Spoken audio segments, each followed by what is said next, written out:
Thank you very much. First of all, thanks to the team MALCON, and thank you for all of you to take your time out for the mothers and the next generation.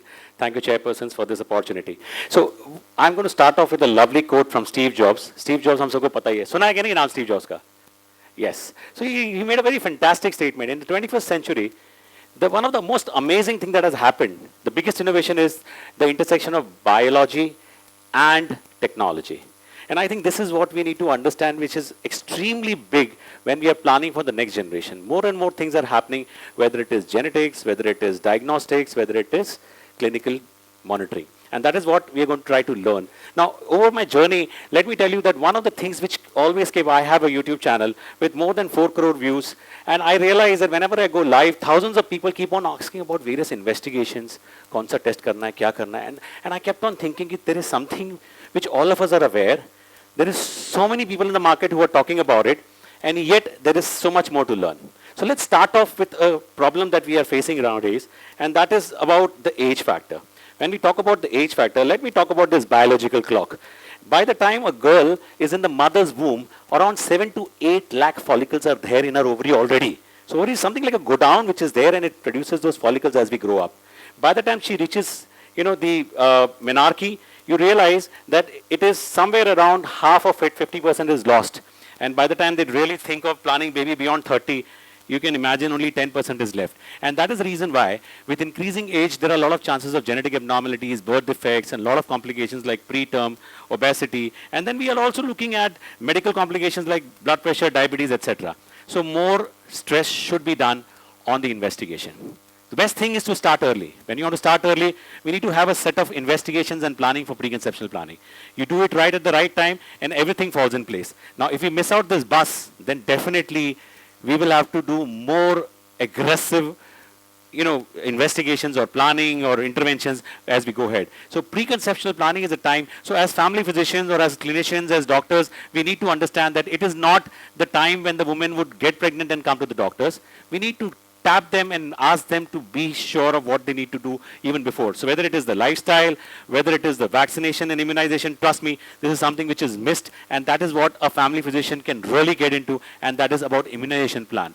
Gone on the days, bachche ko de do aur injection TT ke 2 dose de dena pregnancy mein. Those days are gone. We talk about life course immunization. Recently, I was part of the white paper drafting for the National Health Policy, and we were part of the team from US and India Strategic Planning Forum, and we created so many documents to be submitted for the actually to think for the health ministry. And the whole focus now is life course immunization, not just in the childhood, but all through the journey of life at different ages, at different times, what vaccines can be given. So plan it right at the beginning. Look at the investigations that you can do at that time. And when we plan off those investigations, you can do those investigations right at the beginning, like a basic ANC profile. Also look for HB electrophoresis. We are in Malad. We have Gujaratis, Marwadis, Jain, Gujarati Muslims.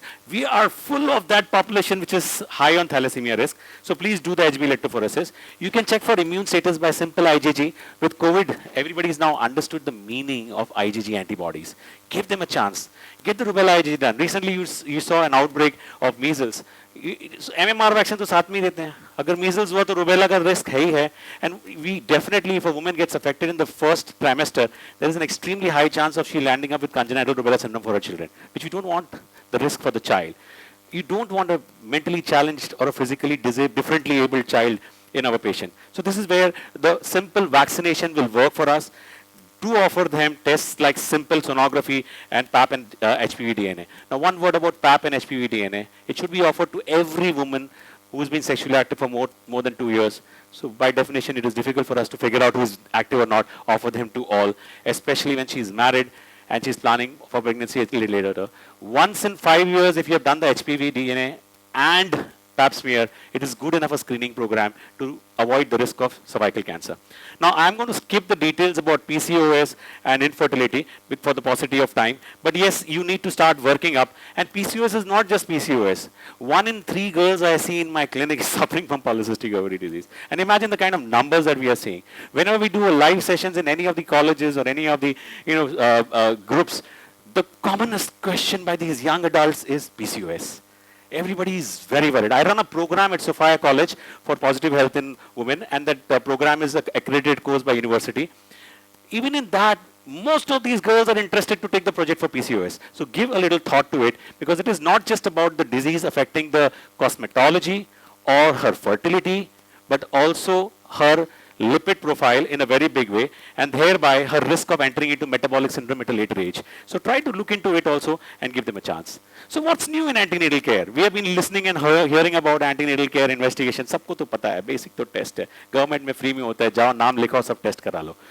What is different and new that we can learn and understand today? Let's pay a little attention to what's new. So we are following an approach, we call it Oscar approach. When we talk about Oscar approach, this is what we do. You know, we identify the risk factors, measure the risks, find the solutions and implement it, and then see whether it is working or not, and we monitor the results. Now this framework of mind, we have to create a strategy of how to handle these women right from the beginning. We don't want to wait for the complications to happen. So earlier what we used to do, 7वें महीने में नाम लखवानो और उसके बाद में जाके visit, उसके पहले जाने का कोई फायदा ही नहीं है. That approach is a little different. Now, it doesn't really matter who's handling the patient, whether it is a family physician at your end, or whether it is a clinician at our end, or an obstetrician gynecologist. The process and the timeline is the same. So you need to start thinking what needs to be done. So whether to wait for the complication to happen at this later stage, that is, you know, earlier the protocol would be that one shot of tetanus at the early pregnancy, the first visit, then a second thought in the later part, and then in the third trimester you go and register and deliver.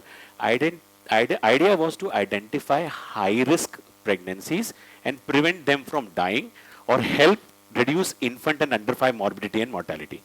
But now, with single or double child norms, imagine your children or your young adults who are here, you planning for, you know, ठीक है यार, last में complication हो तो handle करेंगे. So it's very far off thought. The plan is to prevent it right from the beginning. Hence we call it, there is now what we say as inverted pyramid of care. Right at the beginning in the first trimester, especially 11 to 13 weeks, 6 days, we can actually look for complications like assessment for multiple gestations, structural or congenital anomalies, neurological anomalies, cardiac anomalies, and so many more things. Even maternal risks like risks of preeclampsia, risk of diabetes, hypothyroidism, thereby affecting the pregnancy, anemia, thereby affecting the risk of mother's life, and thereby affecting the perinatal outcome. Everything can be picked up here at 12 weeks, right at the beginning of the pregnancy. And you have a whole lot of pregnancy time to correct it. Now add to that the whole timeline now. Now this is something which I have picked up from the NHS. It is not my creation, where we are talking about the journey of a woman during early pregnancy. These are the 40 weeks of pregnancy. And I like to divide the pregnancy normally into 5 zones.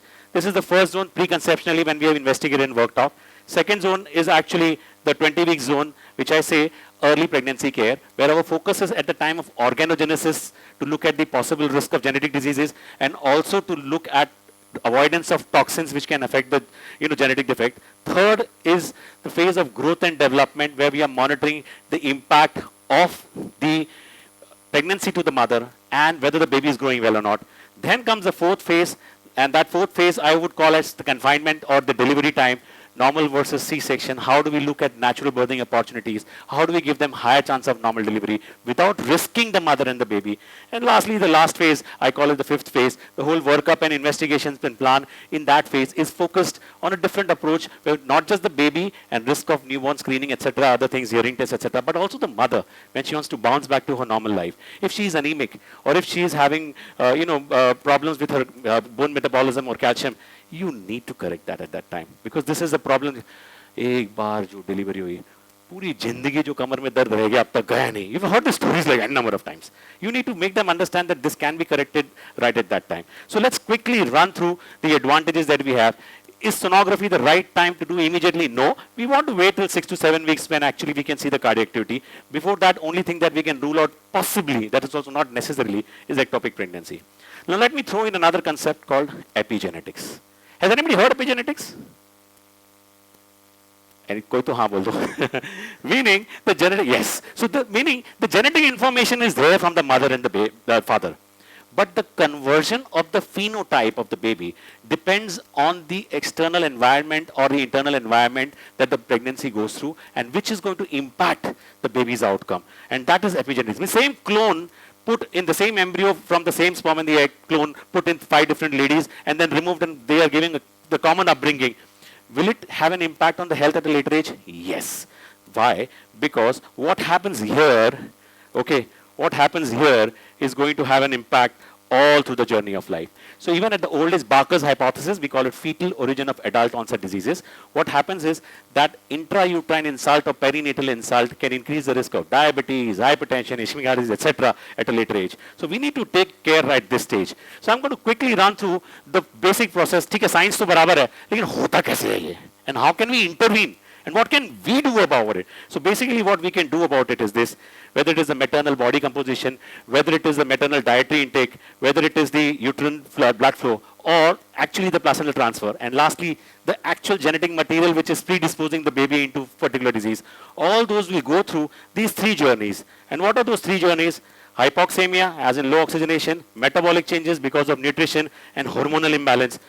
All these factors lead to the point which is called as fetal programming. So I always say in my sessions, the mantra is you're not just manufacturing the baby, you are programming the baby. So don't look at only the raw material for making the baby, but also look at the environment that you're giving, which is going to program the baby forever the life, right? So I think this is, making this point, I'm going to skip this slide about how these metabolites work, but let us look at the investigations. Of course, 3D sonography has increased. Now, if we look at the investigations, one point which is very important is 11 to 13 weeks, 6 days.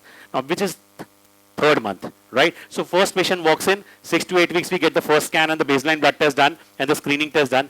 Then we go to the 13 weeks point where we are actually looking for risks of Down syndrome or some genetic disease, or it's called early anomaly scan. Now this is the time where we have moved on from double marker to pentamarker and also pre-eclampsia screening, which is a test which is now available in the labs. You can just write it. Only thing you need is a good sonography report, which you have to get from a good sonologist or a fetal medicine expert who will give you the exact size of the nuchal thickness and crown rump length, etc. And then you will get this report which is put in the software, and the software gives a prediction. This was actually done, proposed by Kypros Nicolaides. I had a chance to meet him 3 times. Unbelievable human being. He had actually, whole team came across with all the data globally and they have made this software. And ultimately, it is now a global standard. Every obstetric association is recommending we need to do first trimester screening. Now, there is another test which is now available called as NIPT. Now, what is NIPT? NIPT is a non-invasive prenatal screening where actually imagine the mother's blood is providing us the sample of the fetal the fetal DNA in the circulation from which we are predicting diseases. Imagine the science here. Now, which is now available. It was costly. We used to get it in 30, 40,000 once upon a time. Now it is pretty cheap, as low as half the cost of what it was. I'm not getting into the numbers today, but yes, this test is now available, especially where we are suspecting Down syndrome and many other diseases. So this is in the first trimester, as we have discussed. Now let's move on to some invasive tests that we can do, like chorion-villus and amniocentesis, which is done at 13 weeks. And later on, at 16 weeks, the amniocentesis, because the amniotic fluid is corrected that time. And we can do a lot of genetic tests at that time. Now, I'm going to run through some specific diseases before I end up in the last 7-8 minutes. And that is anemia. I want you to pay attention to anemia. It is not just the hemoglobin. It's high time. And what is the normal hemoglobin we want in a pregnant woman? Any number? Anybody would say the number? Yes. So we need to talk about 11 or 12. मैं ऐसे ही बोलता हूँ patient को consult करने. See, the trick is how you consult the patient. See, you get 10 and 11, you are just passing. You are having more than 12, then you are performing well. What do you want your child to do? You want him to be average or better. So when the lady is at 12 and above, the risk of postpartum hemorrhage, and of course the oxygen carrying capacity of the woman and thereby fetal programming is better. So you need to start looking at it. And when we look at it, one interesting thing is that it's high time that we move beyond the, only the hemoglobin as a test. We also have to look at the transfer form, that is transferrin, and also the stores, that is ferritin. Now, even if you don't want to do many tests, you can just do these 2 things, that is CBC and ferritin. Ferritin tells you the iron stores. So this situation can be such that a woman may have actually a very good amount of hemoglobin, but the stores are empty, or the stores are full, but actually the circulating hemoglobin is low, which changes our perception. So there are some patients whose hemoglobin itna acha tha, suddenly kaise gir gaya? Because the stores was empty. So we need to start looking at ferritin as an investigation. Well, of course, there are so many more investigations that you need to do. I'm not running about anemia diagnosis with this, august audience. So, well, you can definitely do those workup in the journey. So one word about electrophoresis. Now what I normally do, there's one trick which I do. Instead of sending it for thalassemia screening or HbA1c, I ask for HB electrophoresis and I ask them to give me the graph. यार हमने पढ़ा है, हमें पता है कि उसमें दोनों peaks दिखेंगे, HbA1c भी दिखेगा हमें और HbA2 भी दिखेगा, and the report is there. But when you ask for one thing, the labs are smart, they will ask only one thing. So when you ask for a graph, you will see both the things. So when I do the screening at the beginning, I am seeing both. I am seeing the risk of diabetes also, and I am also seeing the thalassemia risk. Okay, so this is an interesting tip that you can carry back.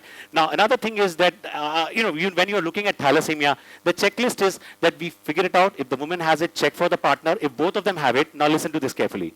Get the mutation study done for the parents, the genetic test, so that when the woman is pregnant and you're doing an amniocentesis and sending the sample to check whether the baby is having thal major or not, you already have the mutant gene that you're looking for in the baby.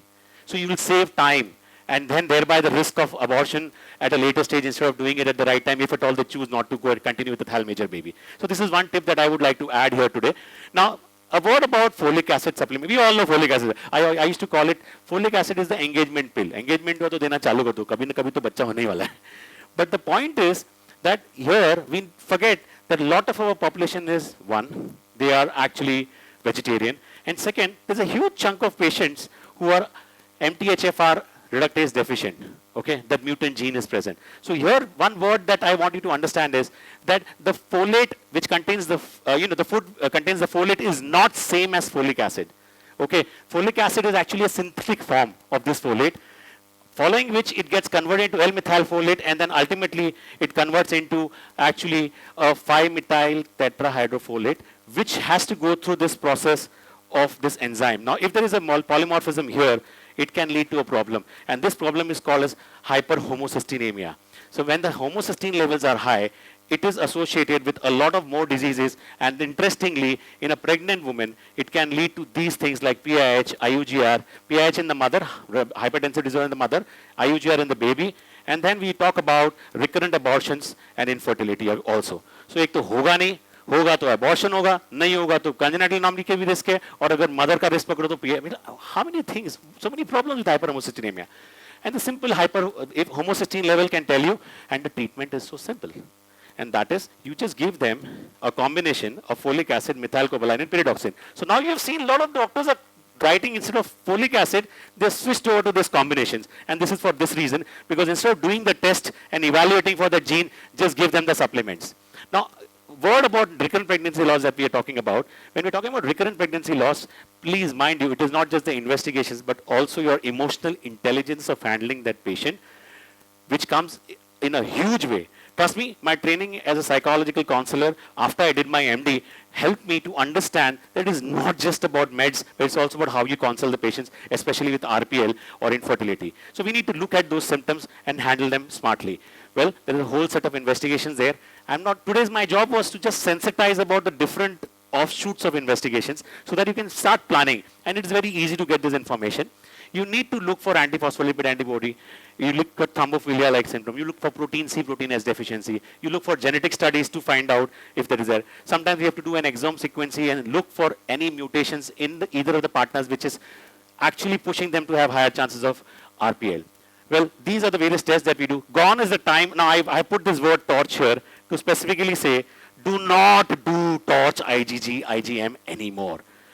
Whenever the test is done, people say, इस बंदे को पता ही नहीं कि क्या कर रहा है, because it is not a cause for recurrent pregnancy loss. It will be a cause for one abortion, and at the most if you want to do a rubella IgG, because there's a vaccine available for that.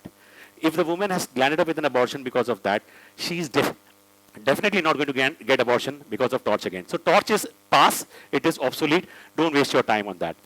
Again, another set of patients is obesity. Here again, our whole look has to change. We need to start looking at roles of antioxidants and deficiencies.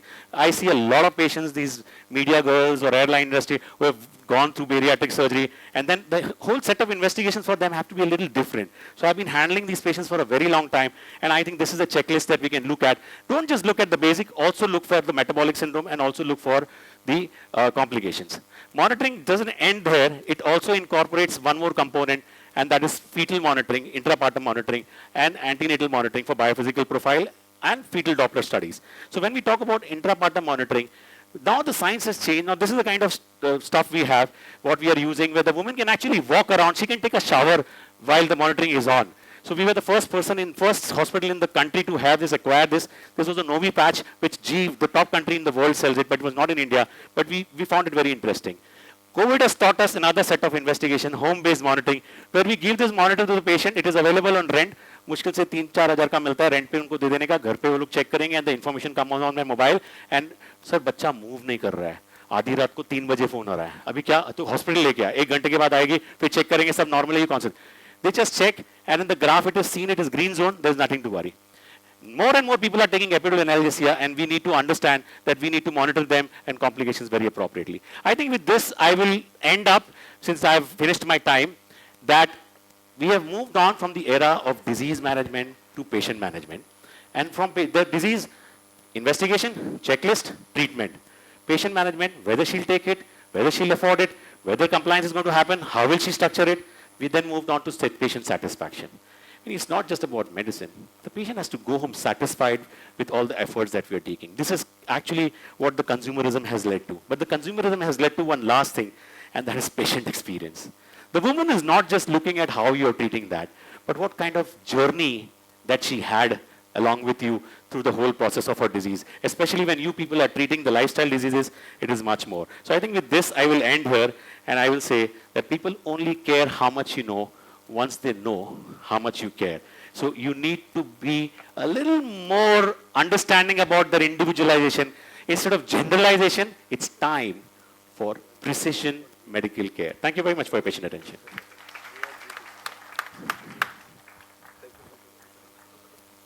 Thank you, sir, for such a dynamic and wonderful session.